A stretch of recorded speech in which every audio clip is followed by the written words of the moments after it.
श्री स्वामी समर्थ. स्वामी महाराजांच्या कृपेने तुमच्या सर्व इच्छा मनोकामना पूर्ण हो. उद्या आहे अक्षय तृतीया आणि अक्षय तृतीयेच्या दिवशी जर आपण काही उपाय केले, काही सेवा केल्या तर त्या खूप प्रभावी ठरत असतात. हिंदू धर्मात अक्षय तृतीया हा 3.5 मुहूर्तांपैकी एक अत्यंत शुभ मुहूर्त मानला जातो. हा दिवस केवळ सोने खरेदीसाठीच नाही तर नवीन कार्यारंभासाठी देखील अत्यंत फलदायी ठरणारा मानला जातो. अक्षय म्हणजे ज्याचा कधीही क्षय होत नाही असे.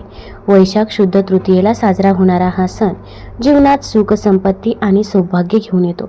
या दिवशी केलेले दान आणि खरेदी अक्षय राहते अशी धार्मिक श्रद्धा आहे.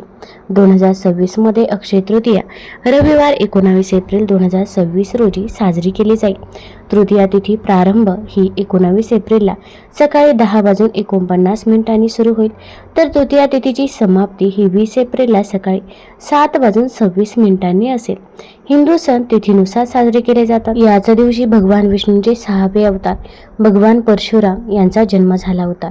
तसेच धार्मिक मान्यतेनुसार त्रेतायुगाची सुरुवात याच दिवशी झाली होती.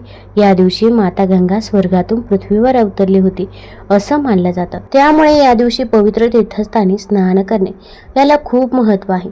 पण आपल्याला अशा ठिकाणी जाणे शक्य होत नाही. त्यामुळे आपण घरीच आंघोळीच्या पाण्यामध्ये 2 थेंब गंगाजल टाकावं, तसेच चिमूटभर हळद टाकावी आणि त्या पाण्याने आपल्याला आंघोळ करायची आहे. यामुळे पवित्र तीर्थस्थानी स्नान केल्याचं पुण्यफळ प्राप्त होतं. या दिवशी गरजूंना पाणी भरलेला कलश, छत्री, पंखा किंवा अन्नाचे दान केल्याने पितृदोष दूर होतो. गृहप्रवेश, लग्न किंवा नवीन व्यवसायाची सुरुवात करण्यासाठी हा दिवस स्वयंसिद्ध मुहूर्त आहे. तसेच या दिवशी कुणाशीही वाद घालू नका किंवा घरात कोणतेही भांडणे करू नका, कारण या दिवशीची ऊर्जा वर्षभर तुमच्यासोबत राहते असं म्हटलं जातं. आता या दिवशी आपल्याला काही उपाय देखील करायचे आहे. भरपूर वेळा आपल्या आयुष्यामध्ये अनेक अडचणी, अडथळे, संकटे असतात आणि ते काही संपायचं नाव घेत नाही. तसेच आपण खूप मेहनत तर घेत असतो, पण मेहनतीचे देखील आपल्याला पाहिजे तसे फळ मिळत नाही. कष्टाला नशिबाची साथ मिळत नाही आणि मुलांची देखील पाहिजे तशी प्रगती होत नाही. मग या दिवशी काय करावे, काय करू नये याचबद्दलची माहिती आपण आज या व्हिडिओमधून जाणून घेणार आहोत. तत्पूर्वी तुम्ही ऑलराऊंडर या मराठी यूट्यूब चॅनलवरती नवीन असाल तर चॅनल लाईक करा आणि सबस्क्राईब देखील करा. तसेच कमेंटमध्ये श्री स्वामी समर्थ किंवा ओम महालक्ष्मी नमः लिहायला विसरू नका, जेणेकरून आपल्याला देखील माता लक्ष्मीचा आशीर्वाद नक्कीच प्राप्त होईल. तसेच शेजारील नोटिफिकेशन बेल देखील प्रेस करा, जेणेकरून मी जेव्हा पण व्हिडिओ बनवेल तर तो व्हिडिओ तुम्हाला सर्वात अगोदर दिसेल. अक्षय तृतीयेच्या दिवशी आपण सकाळी लवकर उठायचं आहे. अगदी तुम्ही ब्रह्ममुहूर्तावरती उठलं तरी पण चालेल. ब्रह्ममुहूर्तावरती आपण जे काही पूजा करतो, सेवा करतो तर त्या सेवेचे आपल्याला अगणित फळ मिळत असते. या दिवशी आपण घरामध्ये गोमूत्र शिंपडायचं आहे किंवा पाणी घ्यायचं आहे, पाण्यामध्ये हळद टाकायची आहे आणि हे पाणी घरामध्ये शिंपडावं, कारण की आपल्या घरामध्ये देखील नकारात्मकता असते किंवा आपण घरामध्ये मांसाहार देखील करत असतो. तर ही नकारात्मकता दूर होण्यासाठी आपण घरामध्ये गोमूत्र किंवा हळदीचं पाणी आवर्जून शिंपडावं आणि त्याच नंतर आपण पूजा करायला घ्यायची आहे. आता या दिवशी आपण उंबरठ्याचं लेपन देखील करायचं आहे.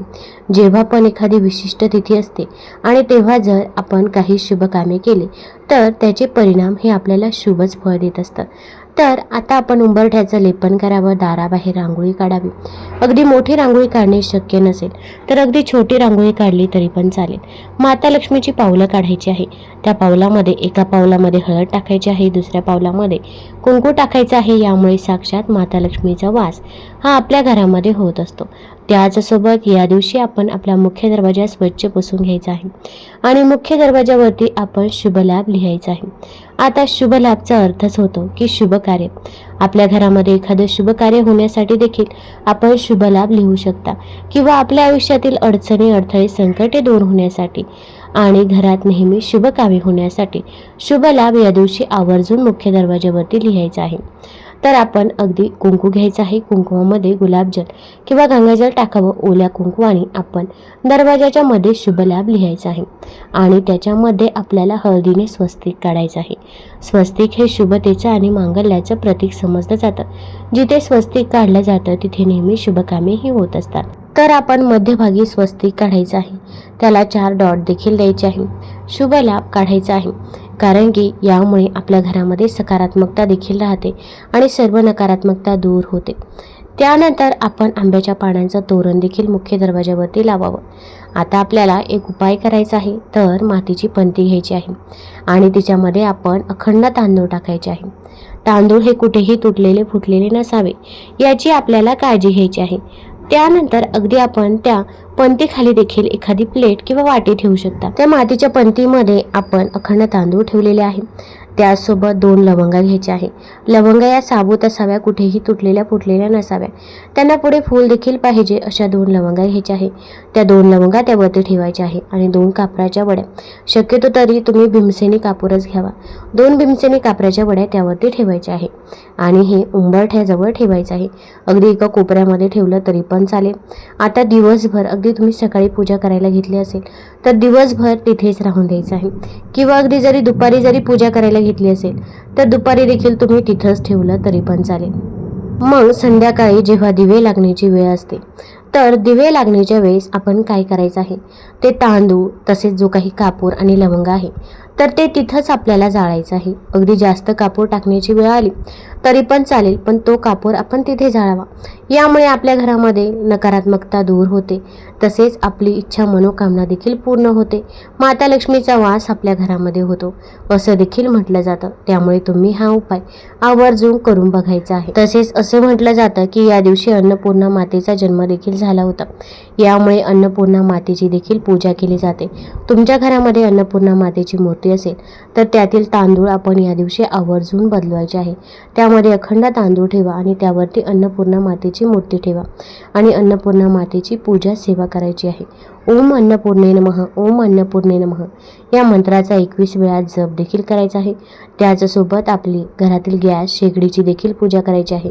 तिच्यावरती देखील आपण कुंकवाने स्वस्तिक काढायचं आहे.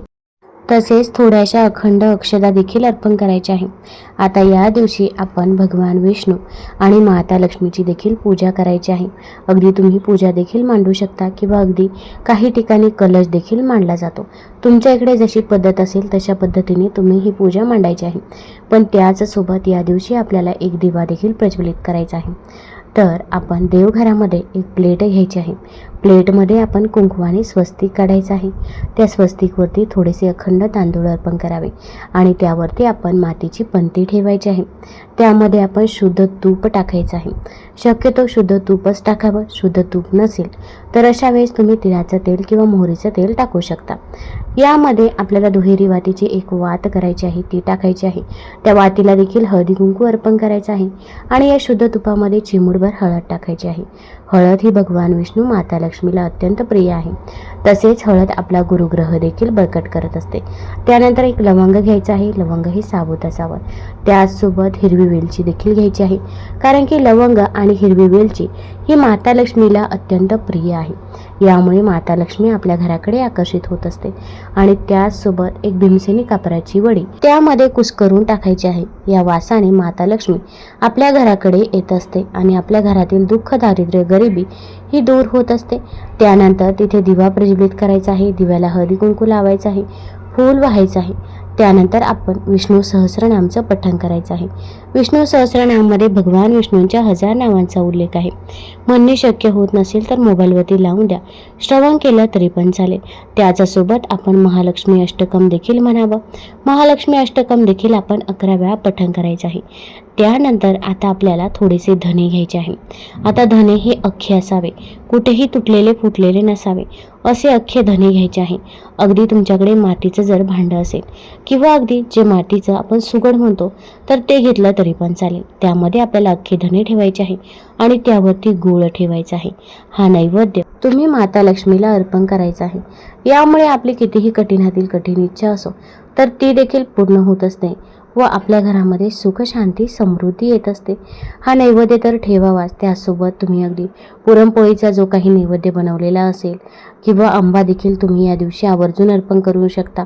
तसेच आपण थोडंसं मीठ देखील तिथे अर्पण करायचं आहे. आपण जर धने, गूळ आणि मीठ या गोष्टी जर तिथे ठेवल्या तर आपल्या घरामध्ये सुख, शांती, समृद्धी येते आणि या सर्व वस्तू माता लक्ष्मीला अत्यंत प्रिय आहे.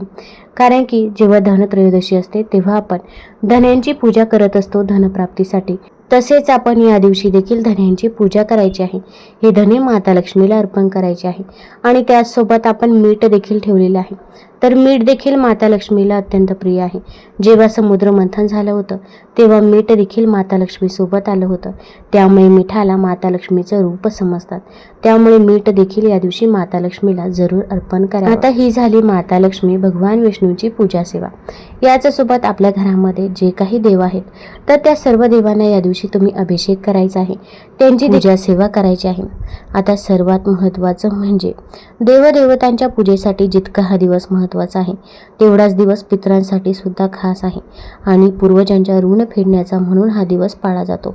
पूर्वजांच्या स्मृतींना उजाळा देऊन त्यांचे स्मरण केले जाते.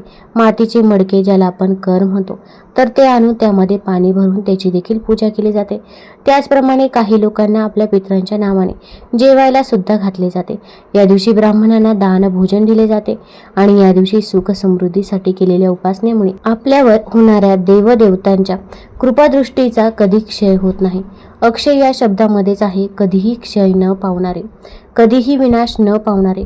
अक्षय तृतीयेच्या दिवशी मनुष्य जे काही कर्म करतो ते कधी क्षयाला जात नाही. त्याचे अक्षय पुण्य जे आहे तर ते प्राप्त होत असते. अशा अक्षय तृतीयेच्या दिवशी आपण पितरांना नैवेद्य तर अर्पण करायचाच आहे, पण त्याच सोबत आपण आपल्या पितरांसाठी एक दिवा देखील लावायचा आहे. तर हा दिवा कुठे लावायचा आहे? अगदी तुम्ही जर या दिवशी केळी आणि कराची पूजा केली असेल तर तिथे लावू शकता, किंवा तुमच्या घरामध्ये जी पण दक्षिण दिशा असेल तर दक्षिण दिशेला आपण हा दिवा लावायचा आहे. एक प्लेट घ्यायची आहे. प्लेटमध्ये अखंड तांदूळ ठेवावे. तांदूळ कुठेही तुटलेले फुटले नसावे. तांदळावरती हळदी कुंकू अर्पण करायचं आहे आणि त्यावरती आपण मातीची पणती किंवा कणकेचा दिवा ठेवायचा आहे. कणकेचा दिवा बनवणार असाल तर त्यामध्ये मीठ टाकायचं नाही, चिमूटभर हळद टाकायची आहे. या दिव्याची वात दक्षिण दिशेला पाहिजे याची आपण काळजी घ्यायची आहे, कारण की दक्षिण दिशा ही यमाची दिशा मानली जाते. त्याचसोबत ती आपल्या पूर्वजांची आणि पितरांची देखील दिशा आहे. त्यामुळे दक्षिण दिशेला आपण हा दिवा लावायचा आहे. आता या दिव्यामध्ये आपल्याला तिळाचं तेल टाकायचं आहे. आता तिळाचं तेल टाकल्यानंतर दुहेरी वातीची एक वात करायची आहे. वातीला देखील हळदी कुंकू लावायचं आहे आणि या दिव्यामध्ये आपल्याला 11 किंवा 21 काळे तीळ टाकायचे आहे.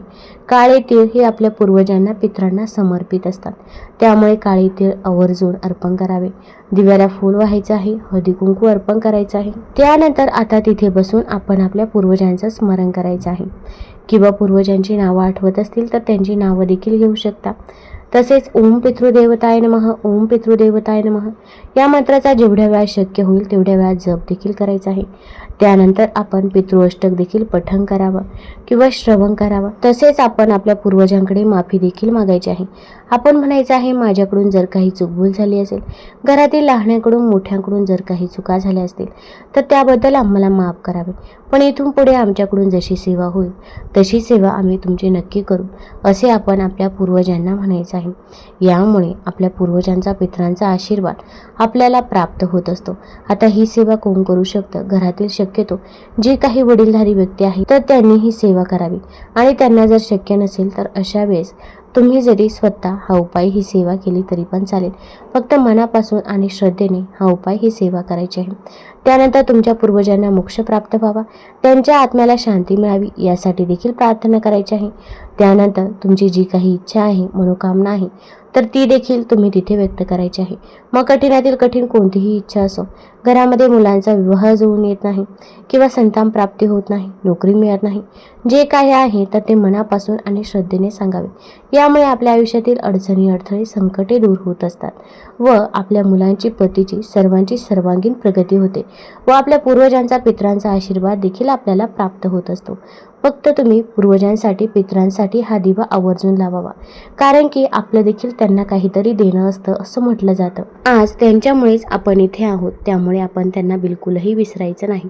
आता हा उपाय कधी करायचा आहे तर तुम्ही अक्षय तृतीयेच्या दिवशी सकाळी किंवा जर दुपारी 12ला शक्य असेल तर दुपारी 12 वाजता जरी हा उपाय केला तरी पण चालेल, कारण की जी दुपारची 12ची जी वेळ असते तर ती वेळ आपल्या पूर्वजांची, पितरांची असते. त्याच वेळेला तुम्ही नैवेद्य देखील अर्पण करू शकता. आणि दुसऱ्या दिवशी या दिव्यामध्ये जे काही काळे तीळ आहे तर ते तुम्ही वाहत्या पाण्यामध्ये प्रवाहित केले तरी पण चालेल. तुम्हाला जर हा व्हिडिओ आवडला असेल तर चॅनल लाईक करा, सबस्क्राईब करा आणि आपल्या मित्रपरिवारासोबत जरूर शेअर करा. धन्यवाद.